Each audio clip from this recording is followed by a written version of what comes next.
Universitas Negeri Padang, wadah pendidik dan pembina tunas bangsa, menuju masa depan gemilang, menjadi harapan di masa datang. Universitas Negeri Padang, namamu ku junjung tinggi dan ku agungkan, membahana di Nusantara, perkasa dan bangga menatap dunia. Gerakan angkasa irama untuk mencapai cita-cita, berdasarkan pada Dharma, wujud nyata pengabdian. UNP, Universitas Negeri Padang, jaya selamanya, selamanya.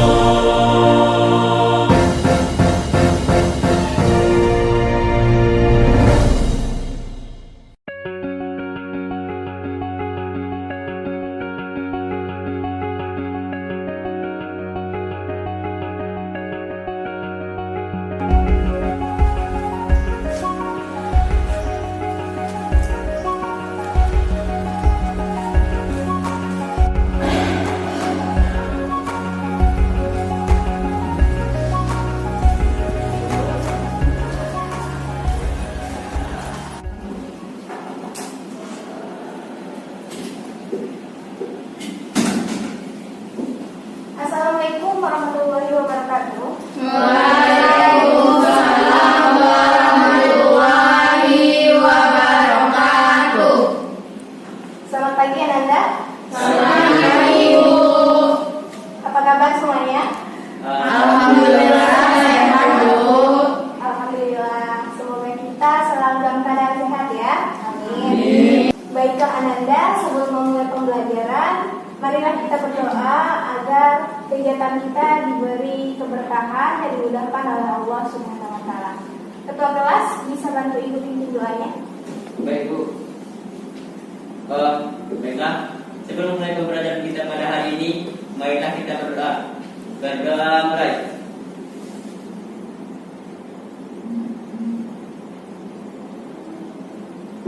Doa selesai. Terima kasih Ketua kelas. Kita ambil presensi dulu ya. Baik. Baik, Bu.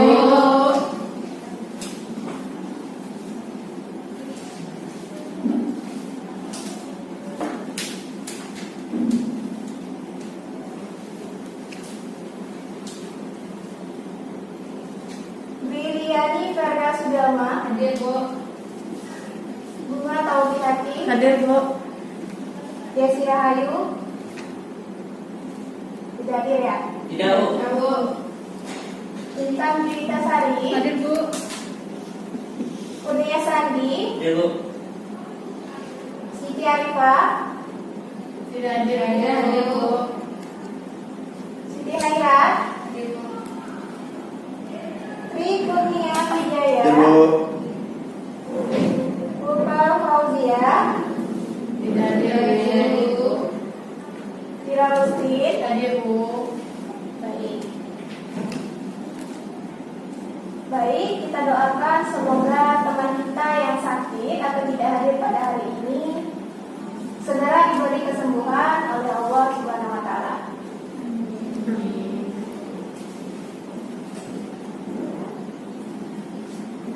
Bagaimana? Sudah siap belajar? Siap, Bu. Oke. Supaya paginya semakin bersemangat, apabila Ibu mengatakan sudah siap belajar, Ananda menjawab pastinya. Mantap gitu ya. Mari kita mulai. Siap belajar? Pastinya. Mantap. Luar biasa. Baiklah Ananda semua, hari ini kita akan belajar tentang apa? Ada yang bisa menebak? Texture pen, Bu. Ya, texture pen. Ada yang tahu apa itu texture pen? Saya, Bu. Ya, silakan Ananda. Texture pen adalah prosa yang berisi gagasan, pikiran, atau pengalaman yang diimajinasikan dan membentuk sebuah peristiwa dalam suatu peristiwa puncak, Bu. Benar. Nah, baru saja kita mendengar dari Bu Yuliani bahwasanya teks cerpen adalah suatu karya sastra yang berupa prosa yang berisikan gagasan, pikiran, atau pengalaman yang diimajinasikan dalam bentuk peristiwa dalam peristiwa puncak. Nah, coba Ananda sebutkan apa saja contoh teks cerpen.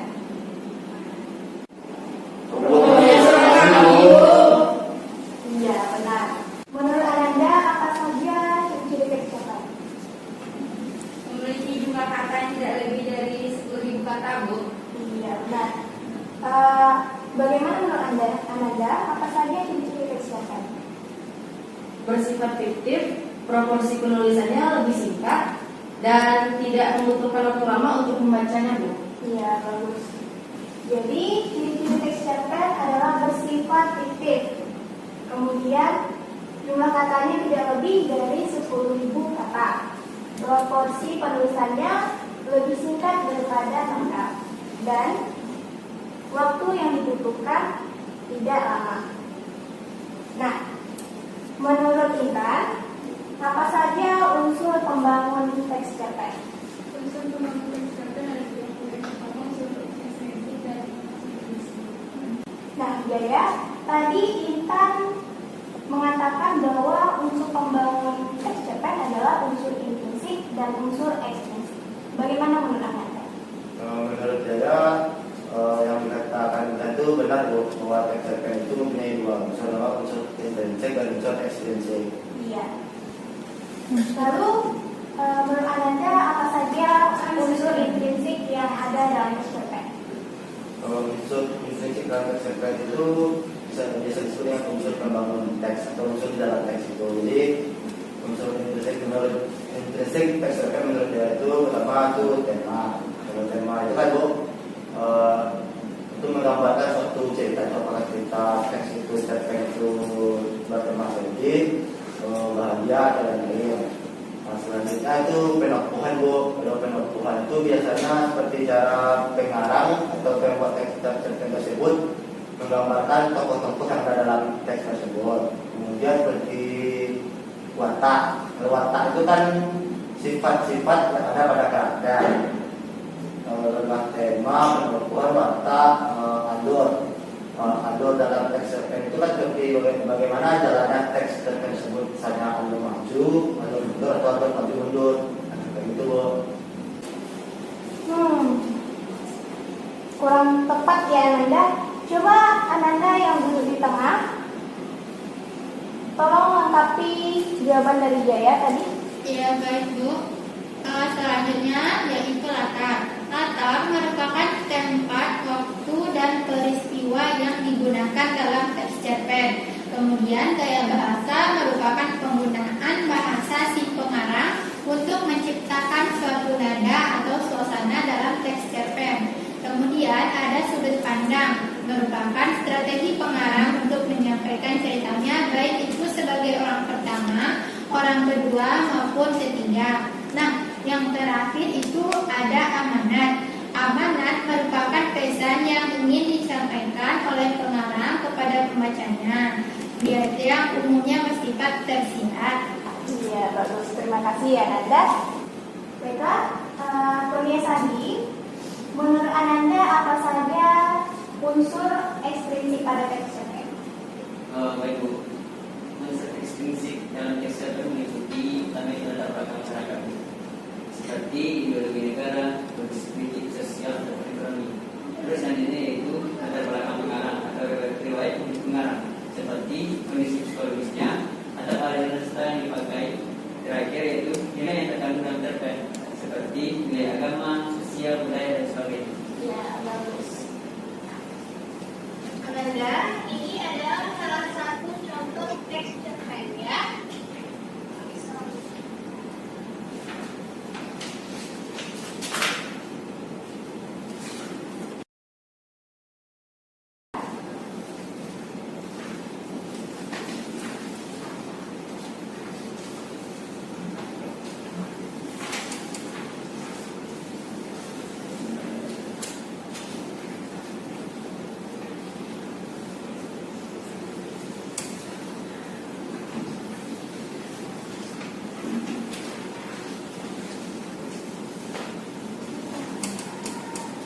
Sudah semuanya? Sudah, Bu.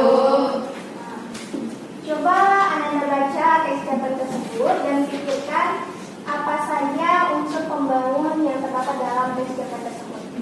Nanti akan ditanya. Baik, Bu. Baik, Bu.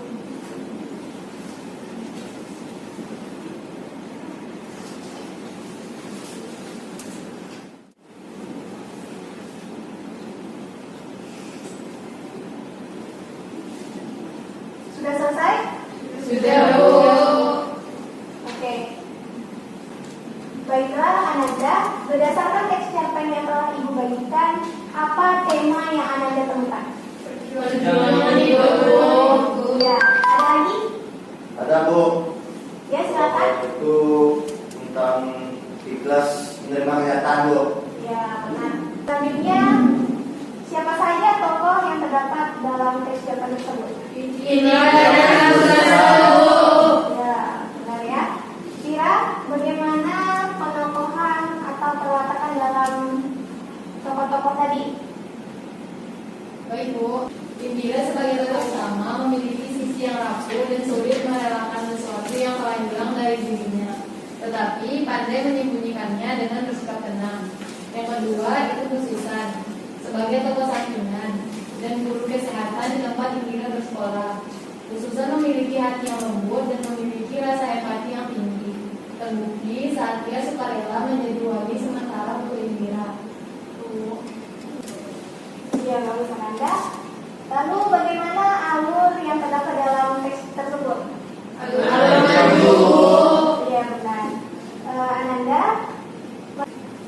bagaimana latar yang Ananda temukan dalam teks tersebut? Baik, Bu. Jadi latar yang saya temukan pada cerpen tersebut itu ada di jalanan, gerbang sekolah, ruang rapat sekolah, dan apartemennya Indira. Lalu latar waktunya siang hari saat Indira akan pulang sekolah dan pagi hari ketika Indira akan berangkat sekolah. Ya, bagus. Bagaimana gaya bahasa yang Ananda temukan dalam teks tersebut? Hiperbola, Bu. Jaya, bagaimana menurut Ananda? Ya Bu, menurut saya memang terbola Bu. Karena lebih kan. Ananda, tadi Ananda menyebutkan bahwasannya gaya bahasa dalam teks tersebut adalah hiperbola. Betul. Ya. Kalau begitu Ibu ingin bertanya, mengapa Ananda mengatakan demikian? Apa alasannya? Karena pada deskripsi teks cerpen tersebut terdapat kalimat semuanya tiba-tiba terasa kosong seolah-olah waktu berhenti dalam beberapa waktu. Dan pada kalimat suara katakan hingga terasa mencekik. Itu terkesan berlebihan, Bu. Bagaimana Ananda semuanya? Apakah Ananda setuju dengan pendapat Briliani tadi? Setuju. Iya. Terus ada lagi? Ada Bu, simile Bu. Mengapa demikian? Karena memakai hiasan perumpamaan dan perbandingan Bu. Kurang tepat. Ada yang bisa memperbaiki? Saya bisa, Bu. Silakan Ananda. Dikatakan simile karena pada cerpen tersebut memiliki gaya bahasa simile, yaitu menunjukkan adanya gaya bahasa perumpamaan atau perbandingan, Bu. Sedikit lagi. Ananda bisa tunjukkan kepada Ibu bagaimana kalimat yang terdapat dalam teks tersebut. Gaya bahasa simile ada pada kalimat seperti borgolnya telah dibuka. Suara yang tadinya tercekat meledak menjadi teriakan histeris. Selain dari teks yang Ibu bagikan tadi, apa saja contoh kalimat yang menyatakan bahwa ia simile? Kedua anak kembar itu sangat mirip perawakan dan wajahnya. Tak ubahnya seperti pinang belah dua. Iya, benar. Masih ada lagi? Sudah Bu. Sudut pandang dalam cerita tersebut, sudut pandang yang bagaimana?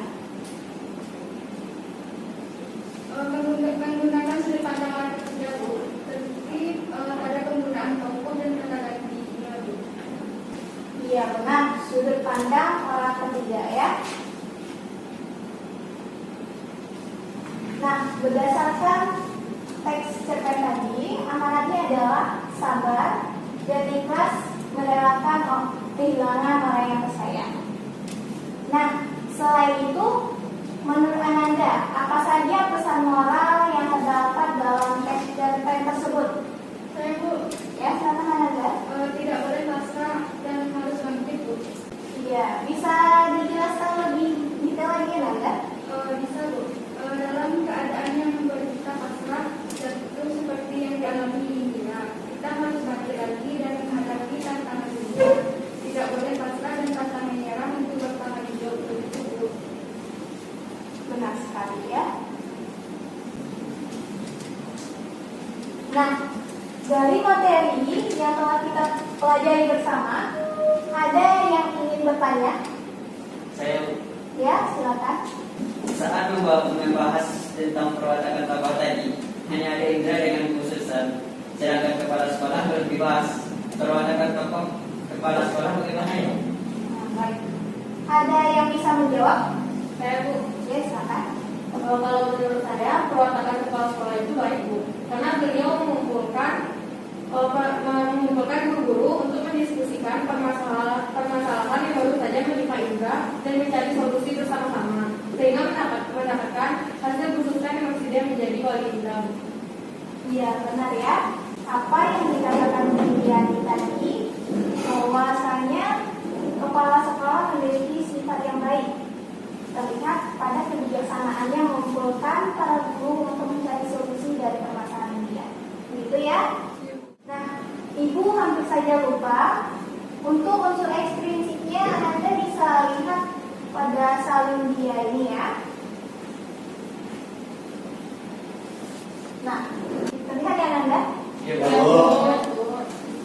Jadi latar belakang yang pertama ada latar belakang masyarakat. Dalam teks cerpen kelas konsultasi rahasia, itu ada kondisi politik dan kondisi sosial. Nah, kondisi politiknya yaitu kondisi ketika anak tokoh publik yang berpengaruh melakukan insiden, maka kasusnya bisa saja menjadi bias atau tiba-tiba ditutup untuk membersihkan citra orang tuanya yang memiliki jabatan di dunia politik. Nah, yang kedua ada kondisi sosial. Kondisi sosialnya adalah masyarakat yang seringkali menciptakan gosip, isu, kabar burung atau persepsi saklar, dan tidak jarang menyebar di lingkungan sosial tanpa memedulikan fakta atau kebenarannya. Kemudian yang kedua, latar belakang pengarah pada cerpen kelas konsultasi rahasia. Dapat lihat ya Nanda bahwa ini adalah latar belakang pengarah dari cerpen tadi. Selanjutnya, yang ketiga, nilai yang terkandung dalam cerpen kelas konsultasi rahasia, yaitu nilai sosial yang berupa kepedulian, yaitu ketika susah membantu Indira dengan menjadi wali sementaranya, dan tempat bercerita atau konsultasi tentang kehidupannya. Nah, kemudian ada nilai moral, yaitu ketika susah memberikan masukan kepada Indira agar dapat merelakan kepergian orang tuanya dan melanjutkan hidup dengan semangat yang baru. Ada yang ingin ditanyakan lagi? Nah, berarti sudah cukup jelas ya, Anda sudah paham dengan materi hari ini. Sebelum kita mengakhiri pembelajaran, ada yang ingin menyimpulkan materi kita hari ini? Saya Bu. Ya, silakan Anda. Teks cerpen adalah prosa yang berisi gagasan, pikiran atau pengalaman yang diimajinasikan dan membentuk sebuah peristiwa dalam suatu peristiwa puncak. Ciri-ciri teks cerpen adalah memiliki jumlah kata yang tidak lebih dari 10.000 kata, proporsi penulisannya lebih singkat daripada novel, tidak membutuhkan waktu yang lama untuk membacanya, dan bersifat fiktif. Unsur-unsur dari cerpen itu terdiri dari unsur ekstrinsik dan intrinsik. Unsur intrinsik terdiri dari tema, penokohan, alur, kata, gaya bahasa, sudut pandang, dan amanat. Sedangkan untuk unsur ekstrinsik terdiri dari latar belakang masyarakat, latar belakang pengarang, dan nilai-nilai yang terdapat dalam cerpen. Ya, bagus. Terima kasih ya Nanda. Ibu akhiri pembelajaran kita hari ini. Jangan lupa baca materi untuk pertemuan selanjutnya ya. Untuk mengakhiri pembelajaran hari ini, mari kita berdoa kepada Allah sebagai bentuk syukur kita atas kesempatan dan dimudahkannya untuk memperoleh pengetahuan pada hari ini. Silakan kita kelas. Baik Bu. Baiklah, untuk menutup pembelajaran kita pada hari ini, marilah kita berdoa terlebih dahulu. Berdoa mulai.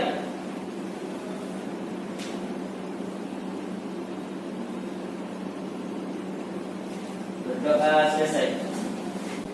Terima kasih ketua kelas. Baiklah, sampai jumpa pada pertemuan selanjutnya. Tetap jaga kesehatan, ingat pesan ibu, dan selalu terapkan 3M. Memakai masker, menjaga jarak, dan mencuci tangan pakai sabun. Ya. Ibu akhiri, wassalamualaikum warahmatullahi wabarakatuh. Waalaikumsalam warahmatullahi wabarakatuh.